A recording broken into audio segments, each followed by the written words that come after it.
بسم اللہ الرحمن الرحیم۔ اعوذ باللہ من الشیطان الرجیم، بسم اللہ الرحمن الرحیم، الحمدللہ رب العالمین والعاقبۃ للمتقین، الصلاۃ والسلام علی سید الانبیاء والمرسلین وعلی آلہ واصحابہ واہل بیتہ اجمعین۔ سامعین گرامی قدر، آج کے ہمارے اس ویڈیو کا عنوان اور اس کا موضوع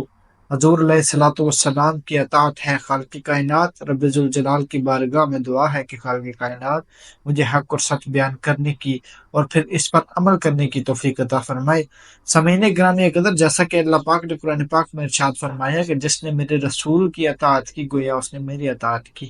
سامعین گرامی قدر، اسی طرح حضور سرور کائنات فخر موجودات حضور صلی اللہ علیہ وآلہ وسلم نے اپنی ایک حدیث پاک میں ارشاد فرمایا کہ کلکم یدخل الجنت الا من ابا، کہ ہر شخص جنت میں داخل ہو جائے گا الا من ابا، سوائے اس کے جس نے نافرمانی کی، جس نے اس کو جھٹلا دیا۔ قالوا ومن ابا، تو لوگوں نے عرض کی یا رسول اللہ، یا حبیب اللہ، فداک ابی و امی، یا رسول اللہ وہ انکار کرنے والا کون ہے، وہ جھٹلانے والا کون ہے، کون ایسا بدبخت ہے جو رسول اللہ صلی اللہ علیہ وآلہ وسلم کی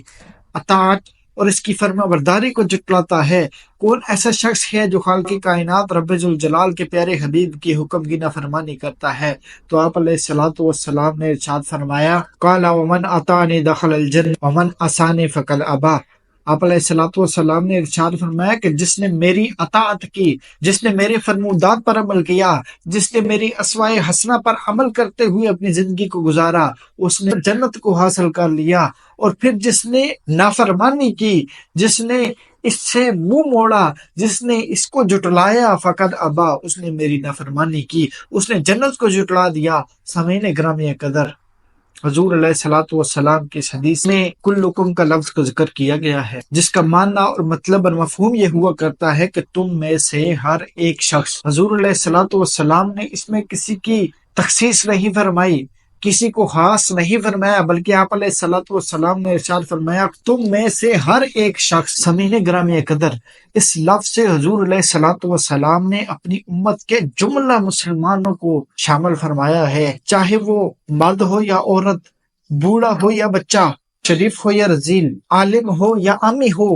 چاہے وہ مالدار ہو یا نادار ہو، خالق کائنات کے پیارے حبیب نے تمام لوگوں کو اس میں ذکر فرما دیا ہے۔ پھر آپ علیہ الصلوۃ والسلام کی اس حدیث آگے والا جو جملہ ہے وہ یہ ہے یدخل الجنہ، یعنی خالق کائنات اسے جنت میں داخل فرما دیتا ہے۔ اس سے مراد کیا ہے؟ اس سے مراد یہ ہے کہ اس شخص کے اس دنیا سے چلے جانے کے بعد اور قیامت آنے سے پہلے اس شخص کی روح جنت میں داخل کر دی جاتی ہے، اور قیامت کے دن وہ شخص اپنے جسم اور روح کے ساتھ جنت میں داخل ہو جائے گا۔ سامعین گرامی قدر، اس جنت کو دار الابرار، دار المتقین اور دار السلام بھی کہا جاتا ہے۔ دار الابرار کہنے کی وجہ یہ ہے کہ اس میں صرف ابرار یعنی نیکوکار ہی شامل ہوں گے، اس میں صرف اطاعت کرنے والے شامل ہوں گے، اس میں صرف وہ لوگ داخل ہوں گے جو خالق کائنات اور اس کے پیارے حبیب کی فرما برداری کیا کرتے تھے۔ اور اسے دار المتقین اس لیے کہا جاتا ہے، اس میں صرف وہ لوگ داخل ہوں گے جو خالق کائنات کی ذات سے ڈر رکھتے ہیں۔ اور دار السلام اس لیے کہا جاتا ہے کہ اس میں رہنے والوں کو ہر طرف سے سلامتی ہوا کرتی ہے، انہیں کوئی غم، کوئی تکلیف، کوئی مرض، کوئی بڑھاپا وغیرہ کچھ نہ لاحق ہوگا، اور نہ ہی انہیں موت آئے گی، بلکہ ہر وقت خالق کائنات کی طرف سے ان پر سلامتی کا نزول ہوتا رہے گا۔ سامعین گرامی قدر،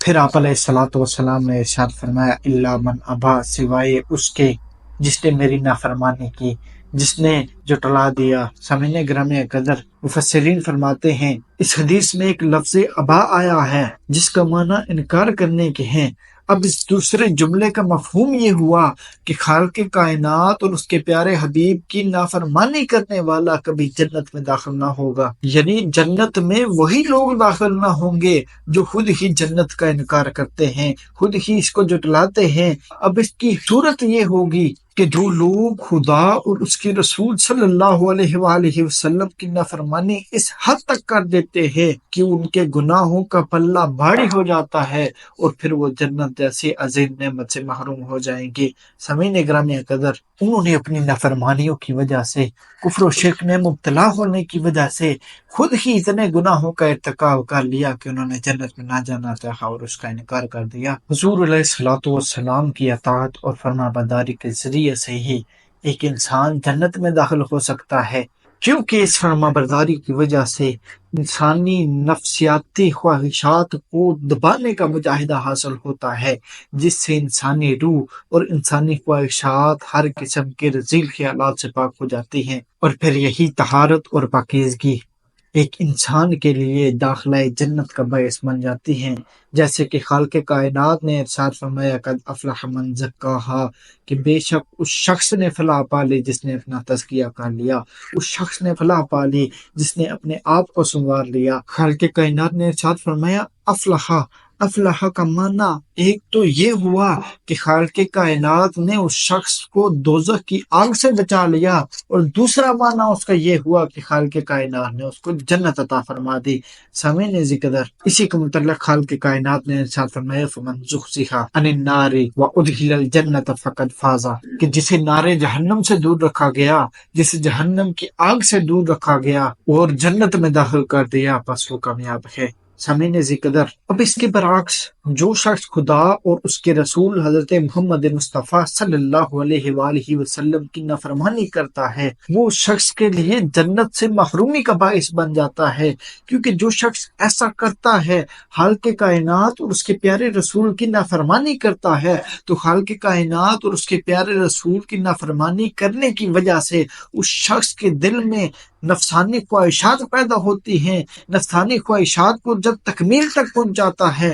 تو خالق کائنات کی نافرمانی کا سبب بن جاتا ہے۔ اسی نافرمانی کی وجہ سے نفس انسانی اور روح انسانی میں خباثت اور گندگی آ جاتی ہے، اور نفس جب گندا ہو جاتا ہے تو جنت میں داخل ہونے کے قابل نہیں رہتا، کیونکہ یہ بات بتائی جا چکی ہے، اس بات سے آگاہ کر دیا گیا ہے کہ معصیت کا مطلب ہی نافرمانی کرنا ہے، یعنی جس چیز کا حکم دیا گیا آدمی وہ حکم بجا نہ لائے، اور جس چیز سے اس آدمی کو روکا گیا آدمی اس سے نہ رکے، تو یہی چیز اس کے لیے معصیت کا سبب بن جاتی ہے، یہی چیز اس کے لیے خالق کائنات اور رب ذوالجلال کے پیارے رسول کی نافرمانی کا باعث بن جاتی ہے۔ رسول اللہ صلی اللہ علیہ وآلہ وسلم کی اطاعت اور فرمانبرداری اسی وقت ہوتی ہے جب کوئی شخص ان تمام چیزوں سے آگاہ ہو جائے جس کا انہیں حکم دیا گیا ہے، اور بالکل اسی طرح ان معاصی اور محرمات سے انسان واقف ہو جن سے اس شخص کو روکا گیا ہے، اور یہ واقفیت،